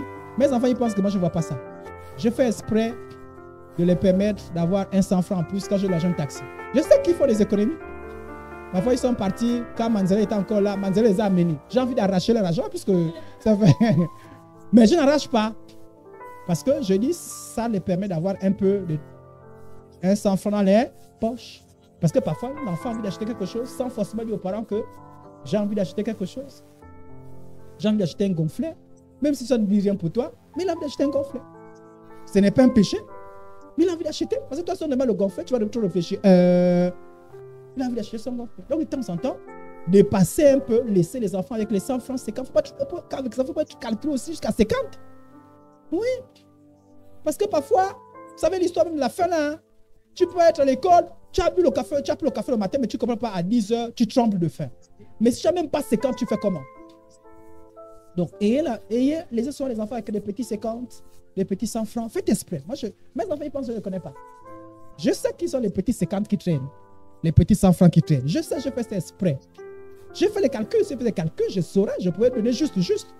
Mais parfois, je fais un peu les calculs. Je laisse, je fais exprès. Parce qu'il faut les laisser là-dessus. Mais au fur et à mesure, en fonction de votre disponibilité, de temps en temps, donnez un peu, au fur et à mesure. Voilà. Surtout pour les filles, surtout à un certain niveau, vous ne connaissez pas trop parler dessus. À un moment donné, c'est systématique. Que ce soit votre enfant ou pas. Voilà pourquoi je dis quand tu prends quelqu'un dans ta maison, que tu gardes, c'est un engagement que tu prends. Mais tu peux prendre une grande fille et puis ne pas faire comme si elle était dit, si m'avait mangé. Grande fille de temps en temps, tiens 2000. Amen. Même si c'est un peu gaspillé, mais tu sais pourquoi tu dis ça. Sinon, les enfants vont voler. Dans le besoin, l'enfant va voler. Oui. Sinon, l'enfant va se prostituer. On n'encourage pas ça, mais tellement le besoin était grand, ils sont obligés de se prostituer. Parce que même 100 francs, ils n'arrivent pas. Mais mes enfants ne volent jamais. Jamais mes enfants, ils ont volé. Tu peux laisser 10 000 francs, même 100 francs qui traînent. Ils ne vont jamais voler. Mais si je suis trop, et je suis conscient de ça, je prie Dieu pour que j'arrive. Si je suis trop serré, ils vont commencer à prendre les 100. Parce qu'ils voient que jamais tu leur donnes rien. Donc, avant, ils laissaient les 100 francs traîner, mais là, ils sont, je vais prendre un peu, je mets dans les poches. Et ce n'est pas bon. De temps en temps, dépasse un peu.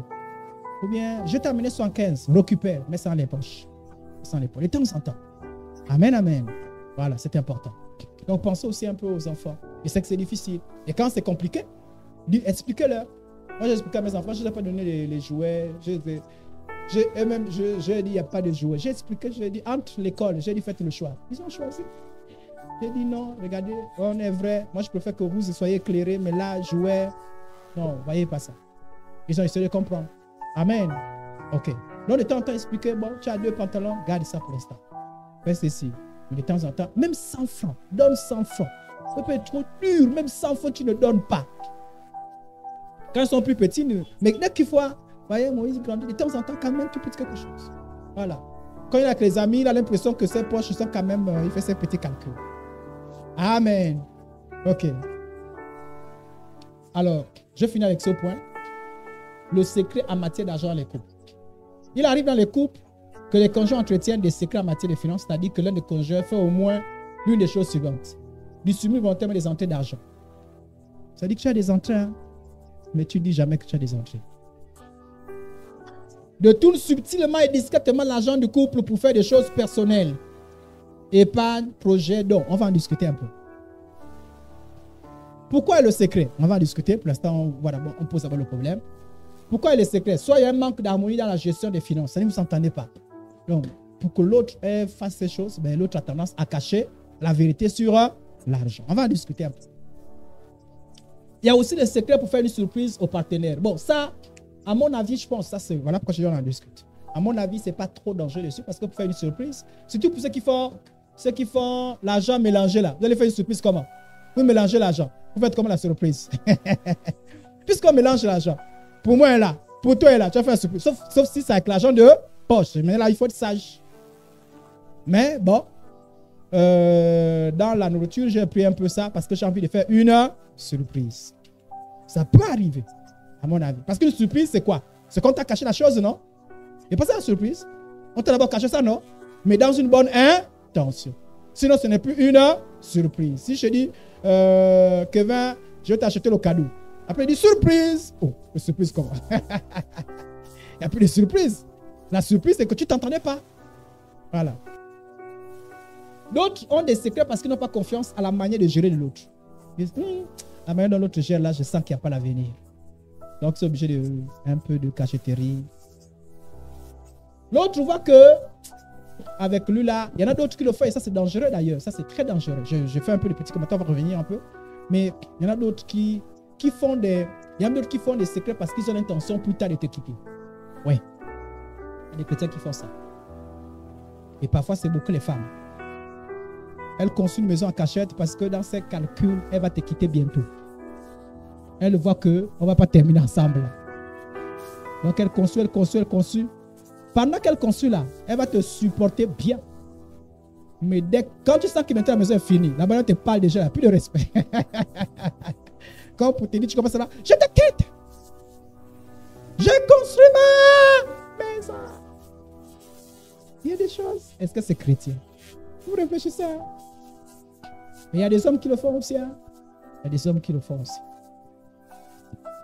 Alors, d'autres cachent, sont dans les discussions parce qu'ils ont honte de ce qu'ils vont faire avec l'argent. Si je dis que l'argent là, c'est pour aller jouer au TSC Quartet, tel que je connais ma femme, sainteté à l'éternel, elle va me juger. Donc, comme je joue au TSC Quartet, je cache que j'ai pris l'argent. C'est-à-dire, je prends l'argent à cachette pour aller jouer au TSC Quartet. Je ne sais pas si vous comprenez un peu ce que je suis en train de dire. Donc là, mon secret, je suis parce que je fais un mauvais usage de ce argent. Je ne vais pas dévoiler parce que du coup, on me parler de l'histoire de ce que je fais. Alors, ou bien c'est que les copines. Vous voyez, quelqu'un qui a les copines va te dire que non, j'ai pris l'argent pour aller de ma copine. Puisque la copine est secrète. J'espère au nom de Jésus qu'il y a quelqu'un. Les frères, vous n'avez pas les copines, non? Au nom de Jésus, pas de copines. Amen, amen. Voilà. Il faut dire amen, frère. Parce que sinon, les soeurs sont en train d'ouvrir les oreilles. Surtout vous qui êtes accompagnés là. Voilà. Maintenant, il dit amen. Là, il a dit amen un peu faiblement. On dirait que. Bon, les soeurs, j'espère aussi qu'il n'y a pas. Amen, amen. Ah, parce que nous aussi, on vous regarde. Hein? Ok. Donc, alors, maintenant, les secrets en matière d'argent, c'est délicat. Parce qu'il y a des situations qui sont très délicates. Déjà, un enfant de Dieu marche dans la lumière. Je vous ai dit qu'on a fait un compromis avec ma femme un jour. Ma femme a reconnu que je suis trop fort dans la gestion financière. Trop fort. Bon, pas trop fort, mais elle a reconnu qu'en matière, je m'en sors mieux qu'elle. Et qu'est-ce qu'elle m'a dit? Elle m'a dit, je te permets, quand tu amènes ton argent, de laisser, si tu veux, un petit quelque chose en banque, de me déclarer seulement ce que tu as pris en banque. je ne pose plus la question si tu as laissé 100 francs là-bas. Pourquoi? Pour que tu sois libre. Et en contrepartie, je dis si je laisse 100 francs. 100 francs là, je ne dépenserai jamais 100 francs là sans te dire que j'ai pris 100 francs. Ça dit que ce ne serait jamais pour un besoin personnel. Ce serait toujours pour la maison. Et ça m'a aidé quand j'étais enceinte de lait. Parce que je prenais un peu d'argent, je donnais au frère en Christ pour garder. Et quand vous savez que les femmes, en un rien de temps qu'à l'enceinte, en un jour, tu peux dépenser beaucoup d'argent. Seulement, j'ai mal à la tête, tu passes par échographie, numération. En un rien de temps, ça descend. Ça dit, c'est parti. Dans la blague comme ça. Parce que c'est délicat chez eux. Donc, ce qui faisait quand il y avait trop de choses comme ça évitait trop de dettes. J'ai appelé, c'est ma frère, sors l'argent. Mais ça, c'est d'un commun accord. Donc, si je laissais, elle ne savait pas. Si je laissais, elle ne savait pas. Justement, c'est ça le principe. C'est que j'usais un peu de sagesse, mais dans la liberté. Parce que quand je le faisais sans lui dire, moi j'ai du mal à garder à mentir. Elle dit, quand j'ai l'espace 5 000, je venais, je disais, bon, il y a 20 000. Et comme elle est trop journaliste, elle pose toujours la question. C'est tout ce que tu as eu? Si je dis, je ne serai plus. Parce que moi, quand je mets ça de côté, je ne veux pas qu'elle mette le cœur à l'intérieur. Si elle met tout le cœur, elle n'est pas comme moi. Dans la gestion, si j'ai mis de côté, c'est resté à côté là-bas. Elle va, d'un petit besoin facile, elle va dire, mais il y a l'huile qui manque. Je ne sais pas si vous comprenez. Donc quand elle pose la question, j'essaie de contourner la question. Après, je reviens. Je dis, chérie, viens. J'ai laissé 5 000. Et ça m'embêtait. Et elle a vu que ça m'embêtait. Elle m'a dit, bon, sois libre désormais de laisser 5 000 ou pas. Sois libre. Et je lui ai dit, si je laisse ça, ce n'est pas pour des raisons personnelles. Ce n'est pas que je vais donner quelqu'un d'autre. C'est l'argent de la maison. Donc, si je dis que c'est 20 000, sache que c'est 20 000. S'il y a 5 000 francs qui est resté, ne pose plus trop de questions. Elle ne pose plus trop de questions dessus. Ça, c'est une stratégie qu'on a fait ensemble. Je ne sais pas si vous comprenez un peu ce que je suis en train de dire. Mais s'il y a des gens qui font que tu fais des choses que j'estime, dites-vous quand vous entendez les secrets. Quelle est la raison de votre... Quelle peut être la réaction de votre partenaire si vous apprenez ce que vous faites avec l'argent? Voilà pourquoi je dis c'est un peu délicat. Il y a des gens, moi j'ai vu par exemple les mamans, voilà pourquoi je dis c'est un peu délicat. Je vous invite à la réflexion. J'ai vu par exemple les mamans, elles savaient que les papas vraiment en matière d'argent. Il a pire. Par exemple, ceux qui ont les maris païens, vous sentez qu'il va boire, il va faire ceci, il va faire cela. Alors, qu'est-ce que la femme fait? Elle a tendance à... Toujours, il n'y a plus l'argent. Donc, elle a toujours tendance. Et après, c'est pour réactualiser, remettre dans... Quand il n'y en a plus rien, elle dit, ne te casse pas la tête. J'avais mis 5 000 francs de côté. Ça, il y a une certaine sagesse dessus. Voilà pourquoi je dis qu'il faut beaucoup réfléchir.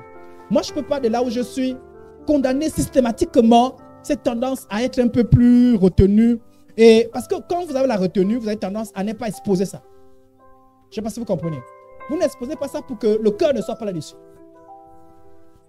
Mais il faut être sage. Parce qu'il ne faut pas que ce soit avec de mauvaises motivations. Il ne faut pas que ce soit la mauvaise manière. Parce qu'il faut être lumière. Et si vous sentez que vous avez du mal, trouvez des stratégies comme on a trouvé avec ma femme. Elle m'a dit, je te bénis à ce niveau-là. Et moi, je lui ai dit ça, bon, mais c'est difficile hein, parce que manger augmente chaque mois. Je lui ai dit, si toi, tu arrives dans ta gestion financière, la cuisine, à faire des économies, jamais je te... Si tu as fait des économies, on va faire des économies pour que tu ajoutes encore. Si tu ajoutes, c'est qu'il n'y a rien. Mais si tu as réussi à faire vivre la famille et que tu as réussi à avoir une économie de 1000 francs, tu en fais ce que tu veux. Tu as été pro dans cette gestion, je ne te poursuivrai jamais. Donc, si tu as eu un 5 000 francs en plus, c'est ta manière. Parce que cuisine, moi, je ne me pose pas la question à la cuisine. J'ai dit, je jette tellement de choses, cuisine, toi-même, tu t'en sors. Alléluia. Donc, les secrets, mais si c'est les secrets parce que vous avez les soupçons, parce que vous avez des choses louches, parce que vous voulez, je n'ai pas le temps, peut-être Dieu permettra, mais j'avais envie de parler de cette histoire de, par exemple, vous voyez, quand vous avez envie de poser une action vers la famille, la belle famille, accordez-vous. Accordez-vous. Ma femme et moi, on s'est accordé de telle sorte que si on doit poser une action en famille, il faut qu'on dise que c'est le couple.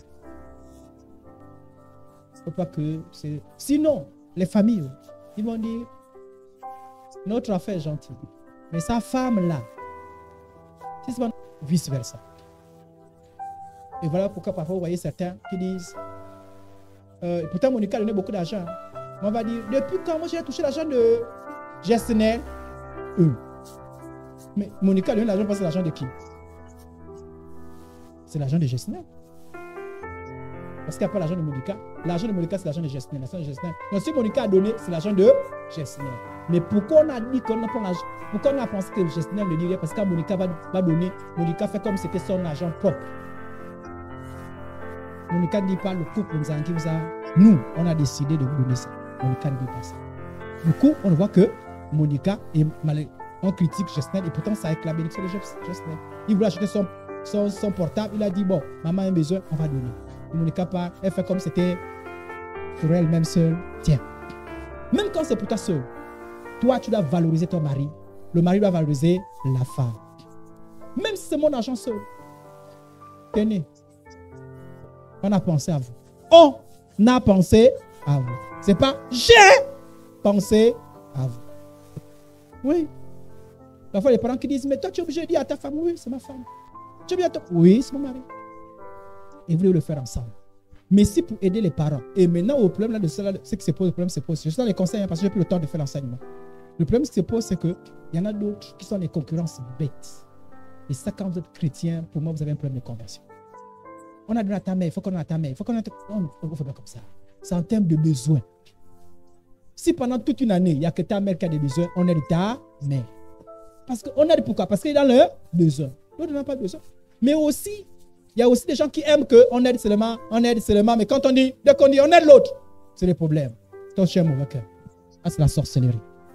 Quand c'est tes parents, tu es content. Gloire à Dieu, alléluia, alléluia, le Seigneur. Mais quand c'est le parent, la mine n'est jamais tu as une bonne mine dès qu'on parle l'autre parent. Pourquoi? Mais quand vous êtes un, vous analysez les besoins ensemble. C'est normal que tu apportes les besoins en rapport avec ta famille, puis c'est ta famille. Moi, je ne parle pas avec ta famille tous les jours. Que tu dises, maman a un besoin, je me reconnais de maman. C'est normal, tu défends. L'autre est capable de dire non, tu défends. Ne sois pas embêté. Alléluia. L'autre aussi soit aussi ouvert. Mais si c'est encore des histoires bêtes, je m'en fous de tes parents. Et des chrétiens. Je m'en fous de ta mère, je m'en fous de ton père, je m'en fous des chrétiens. Je m'en fous de ta soeur. Sorcellerie. Est-ce que je m'en fous? Revenez vers les principes corrects. Dites que la manière dont on aide là, on dit c'est se réunir.